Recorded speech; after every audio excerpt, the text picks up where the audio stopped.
ఓం శుక్లాంబరధరం విష్ణుం శశివర్ణం చతుర్భుజం ప్రసన్నవదనం ధ్యాయే సర్వవిఘ్నోపశాంతయే.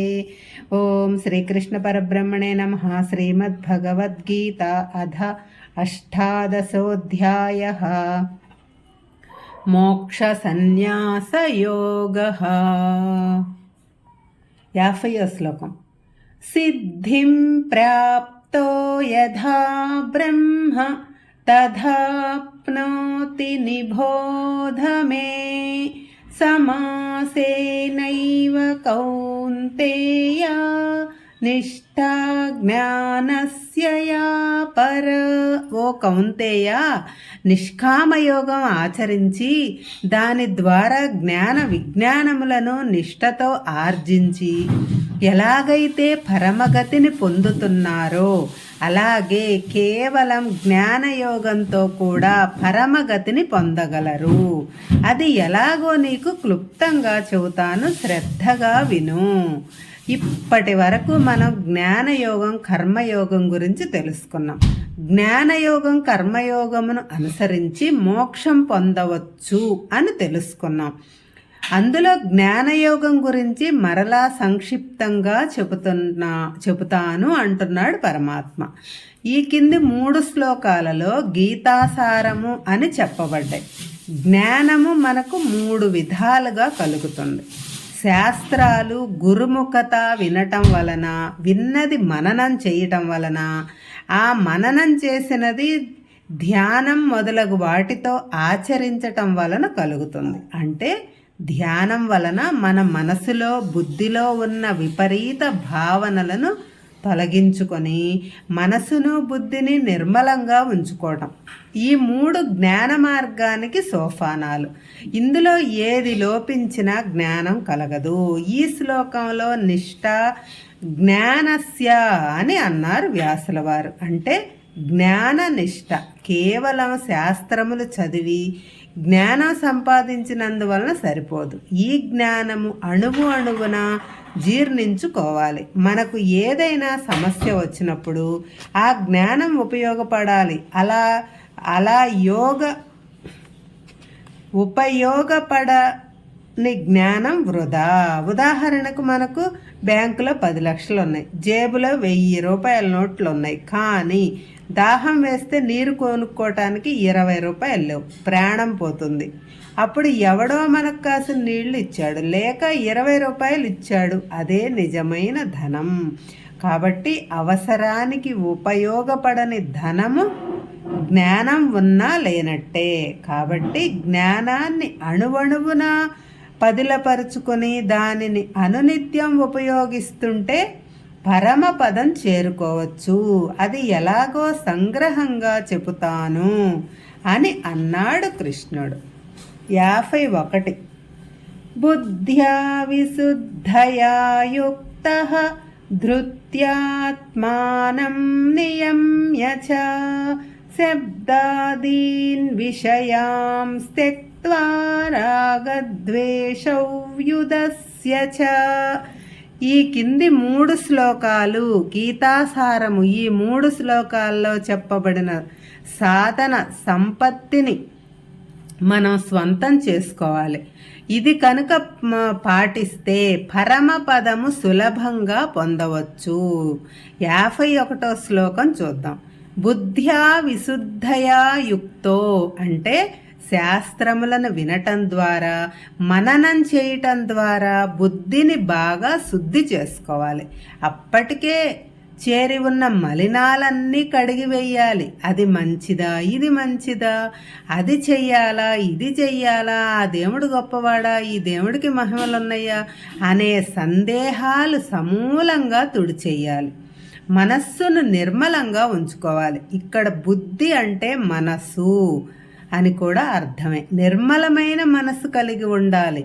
మనసు మకిల పట్టని అద్దంలాగా ఉండాలి. అప్పుడే మన యొక్క నిజస్వరూపమును మనం చూడగలం. ధృత్యా ఆత్మానం నియమ్యతే. ఇది ఎలా కలుగుతుంది అంటే మనసును మన అధీనంలో ఉంచుకుంటే కలుగుతుంది. అంటే ధైర్యంతో మనసును స్వాధీనం చేసుకోవాలి. సింహాన్ని లొంగదీసుకోవాలంటే ధైర్యం ఉండాలి. మనసు సింహం కంటే బలమైనది కాబట్టి మనసును లొంగ తీసుకోవటానికి తగిన ధైర్యం కలిగి ఉండాలి. మన మనసుకు శాస్త్రముల యొక్క వాటిని అధ్యయనం చేస్తే వచ్చే ఫలితాలను గురించి తెలియజేసి మనసును బుద్ధిని సమాధానపరచాలి. అప్పుడే మనసు బుద్ధి మనం చెప్పినట్టు వింటుంది. అలా సమాధానపరచటానికి ముందు మనకు ధైర్యం కావాలి. సందేహాలు పనికిరావు. శబ్దాదీన్వి క్షయాంస్త్యక్త్వా అంటే శబ్ద స్పర్శ రూప రస గంధములు అనే పంచ తన్మాత్రములను విషయ వాంఛలను త్యక్త్యా అంటే విడిచిపెట్టాలి. వాటి వెంట మనసు పరుగెడుతూ ఉంటుంది. మనసుతో పాటు ఇంద్రియాలు పరుగెడుతుంటాయి. వాటిని ఆపాలి. మనసును బుద్ధిని వాటి నుంచి వెనక్కు మళ్ళించి అంతర్ముఖం చెయ్యాలి. లేకపోతే ఒకటి చూస్తూ ఎవరెవరు వస్తున్నారో పోతున్నారో చూస్తూ, ఒకటి వింటూ తన గురించి ఎవరెవరు ఏమేమనుకుంటున్నారో అని ఒక చెవి అటు పెట్టి వింటూ, మరొకటి తాకుతూ, కేవలం పురోహితుడు ఇచ్చిన పూలను తాకి మమ అనుకొని తర్వాత ఇంటికి వచ్చిన అతిథులను షేక్ హ్యాండ్ ఇచ్చి పలకరిస్తూ వీటి మీద మనసు పెట్టి దేవుడి ముందు కూర్చుని పూజ చేస్తే ఏం ఫలితం ఉంటుంది? రాగద్వేషౌ యుధస్య చ అంటే రాగద్వేషములను వదిలిపెట్టాలి. కనీసం పూజ చేసే కొద్దిసేపైనా, ధ్యానం చేసే కాసేపైనా రాగద్వేషాలను వదిలిపెట్టాలి. అది కావాలి ఇది వద్దు అనే బుద్ధిని త్యాగం చెయ్యాలి. మనసులో నుంచి వెళ్ళగొట్టాలి. అప్పుడే మనశ్శాంతిగా ఉంటుంది. కానీ మనం ఏ పూజ చేసినా ఏవేవో కోరికలు తీరటానికి పూజలు చేస్తాం. ఇష్టకామ్యార్థ సిద్ధ్యర్థం అనకుండా ఏ పూజ చెయ్యం. ఇంకా కొంతమంది మహానుభావులు తమకు లాభం లేకపోయినా పర్వాలేదు, పక్కవాడికి నష్టం కలగాలి అనే కోరికతో కూడా పూజలు చేస్తారు. మనం కోరుకున్న కోరికలు తీరపోతే మనకు విపరీతంగా కలత చెందుతుంది, బుద్ధి చెలుస్తుంది. ఈ దేవుడి లాభం లేదు, మరొక దేవుడిని పూజించాలి అని మరొక దేవాలయానికి వెళతాం. రాగద్వేషాలతో ఏ దేవాలయానికి వెళ్ళినా ఒకటే అని తెలుసుకోవాలి. వీటి వలన జ్ఞానం రాదు సరికదా, అజ్ఞానం మరింతగా పెరుగుతుంది. కాబట్టి ఇష్టము అయిష్టం అనే రెండు పదాలు వదిలి పూజ చేసే కాసేపు నిర్మలమైన మనస్సుతో దేవుణ్ణి అర్చిస్తేనే జ్ఞానం కలిగే అవకాశం ఉంది. 52వ శ్లోకం. వివిక్త సేవీ లఘ్వాసీయత వాక్కాయ మానసః ధ్యానయోగపరో నిత్యం వైరాగ్యం సముపాశ్రితః.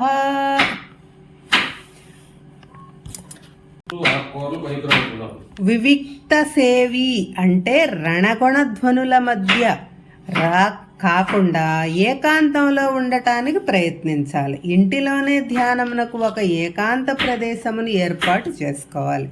గలగలా మాట్లాడకుండా అవసరమైనంత వరకు మాట్లాడుతూ ఎక్కువ కాలం మౌనంగా ఉండాలి. కానీ మనం సత్యనారాయణ వ్రతం చేసుకుంటుంటే అంతా హడావుడే. వచ్చేవాళ్ళు పోయేవాళ్ళు, వంటలు టిఫిన్లు అందరికీ అందాయో లేదో అన్న టెన్షను. పురోహితుడు తన మానాన తాను పూజ చేసుకుంటాడు. చేసేవాళ్ళు యాంత్రికంగా పూజ చేసుకుంటారే కానీ మనసు ఇతర విషయముల మీద ఉంటుంది. ఈ కాలంలో ప్రతి మనిషి మనసును చికాకు పరిచే సాధనం ఒకటి, అదే సెల్ ఫోను. చాలామందికి అది చేతిలో లేనిదే తోచదు. ధ్యానం, పూజా, వ్రతం చేసేటప్పుడు కూడా అది పక్కన ఉండాల్సిందే. మనిషి ఏకాగ్రతను చెడగొట్టడానికి దానిని మించిన సాధనం మరొకటి లేదు. అందుకని పూజకు ముందు దాని పీక నొక్కటం అత్యంత ఆవశ్యకం. కాబట్టి పూజావ్రతం చేస్తున్న గంట సేపు మనకు ప్రశాంతంగా, ఏకాంతంగా, ఎటువంటి అలజడి లేకుండా ఉంచుకోవాలి. మౌనంగా మనసు పరమాత్మ యందు లగ్నం చేయాలి. పూజ తప్ప మరొక ధ్యాస ఉండకూడదు. ఇది అంతా జరగాలంటే ఏకాంతం చాలా ముఖ్యం. పూజ గది ఒక మూలగా ఏకాంత ప్రదేశంలో ఉండాలి.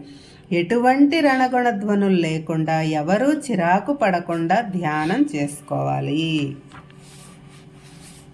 లఘ్వాసి అంటే మితంగా భోజనం చేయాలి, తగినంత వరకే తినాలి. అధికంగా తిన్నా అసలు తినకపోయినా ఆరోగ్యం చెడిపోతుంది.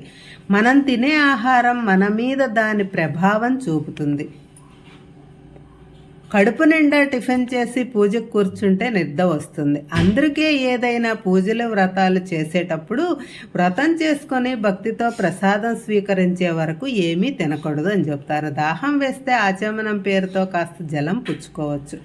ఉపవాసాల పేరుతో రోజు తినేదానికంటే ఎక్కువ టిఫిన్లు లాగించటం దీని కిందకే వస్తుంది. కాబట్టి మిత భోజనం ఆరోగ్యానికి, మానసిక వికాసానికి, భగవంతుడి మీద మనసు నిలవటానికి ఉపయోగపడుతుంది. ఆ తినే ఆహారం కూడా సాత్విక ఆహారం అయితే సాత్విక లక్షణాలు వస్తాయి. మనసు సత్వగుణ సంపన్నం అవుతుంది. కాబట్టి సాధ్యమైనంత వరకు సాత్విక ఆహారం సేవించాలి. అది మితంగా సేవించాలి. యతవాక్కాయ మానసః అంటే మాటను, ఇంద్రియాలను, మనసు మన అదుపులో ఉంచుకోవాలి.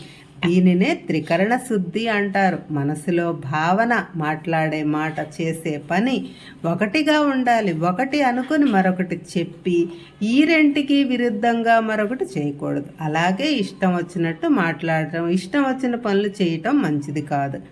ఈ రెంటికి మనసు మూల కారణం. మనసును కూడా అదుపు చెయ్యాలి. వైరాగ్య సముపాశ్రిత. రాగమును అంటే కోరికలను వదిలిపెట్టడమే వైరాగ్యం. ఆ వైరాగ్యాన్ని బాగా అవలంబించాలి. ఎక్కడా సడలింపు ఉండకూడదు. అనవసరపు కోరికలను మనసులోకి రానియకూడదు. వైరాగ్యం అంటే పెళ్ళాం బిడ్డలను వదిలి హిమాలయాలకు వెళ్ళటం కాదు. ఎందుకంటే రిషికేశ్లో ఉన్న మనసు ఇంటి మీదే ఉంటే ఏం ప్రయోజనం లేదు. అందుకని మనసును, ఇంద్రియములను అదుపులో ఉంచుకోవటం వైరాగ్యానికి లక్షణం. ఏది అవసరమో ఏది అవసరం లేదో తెలుసుకోవాలి. అనవసరమైన వాటి మీద విపరీతమైన ఆసక్తి, అనురాగం, మమత పెంచుకోకూడదు. అనవసరమైన వాటి కొరకు బాధపడకూడదు. దేని మీద ఎంతవరకు అనుబంధం పెంచుకోవాలో అంతే చెయ్యాలి. తృప్తిగా జీవించాలి. అసంతృప్తిని మనస్సులోకి రానియకూడదు. దీనినే వైరాగ్యం అంటారు. ధ్యానయోగ పరోనిత్యం అంటే ప్రతిదినం కొంచెం సేపు అయినా ధ్యానం చేయాలి. ప్రతిదినం ఎలా ఆహారం తీసుకుంటామో అలాగే ప్రతిదినం ధ్యానం చేయాలి. అది ఒక అలవాటుగా చేసుకోవాలి. ఆ కాసేపైనా మనసు, శరీరం మన ఆధీనంలో ఉంటుంది. అలా చేస్తూ ఉంటే సాత్విక చింతన, భగవంతుని యందు భక్తి అలవడుతుంది. హరే కృష్ణ.